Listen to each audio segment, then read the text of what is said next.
যুক্তরাষ্ট্রের সঙ্গে চলমান সংঘাতের মধ্যেই এবার নজিরবিহীন এক ঘোষণা দিলেন ইরানের সেনাপ্রধান। কোনো মার্কিন সেনা সদস্যকে হত্যা বা বন্দী করতে পারলে ৩০,০০০ মার্কিন ডলার পুরস্কার দেওয়ার কথা বলেছেন মেজর জেনারেল আমির হাতামি। আর একই কাজ কোনো নারী করতে পারলে পুরস্কার হবে দ্বিগুণ, অর্থাৎ $৬০,০০০। ইরানের রাষ্ট্রীয় সংবাদ সংস্থা IRNA এর বরাতে সামনে এসেছে এই তথ্য।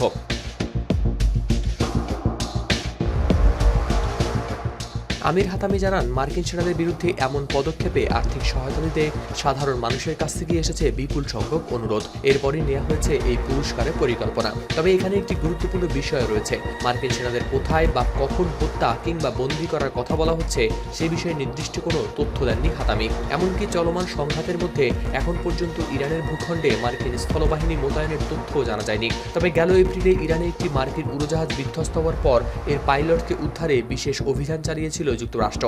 এর মধ্যেই ইরানি সামরিক কর্মকর্তারা সম্ভাব্য মার্কিন স্থল অভিযান নিয়ে দিচ্ছেন একের পর এক হুঁশিয়ারি। তেহরানের বক্তব্য, কোনো মার্কিন সেনা ইরানের ভূখণ্ডে প্রবেশ করলে তাদের বিরুদ্ধে নেওয়া হবে কঠোর ব্যবস্থা। সংবাদ মাধ্যম গালফ নিউজের প্রতিবেদনেও উঠে এসেছে এই তথ্য। সেই উত্তেজনার মধ্যেই এবার সরাসরি অর্থ পুরস্কারের ঘোষণা দিলেন দেশটির সেনাপ্রধান। তবে এই ঘোষণা বাস্তবে কিভাবে কার্যকর করা হবে, কারা পুরস্কারের আওতায় পড়বেন কিংবা এর জন্য কোনো আনুষ্ঠানিক তহবিল তৈরি হয়েছে কিনা, এসব বিষয়ে এখনও জানানো হয়নি কোনো বিস্তারিত তথ্য।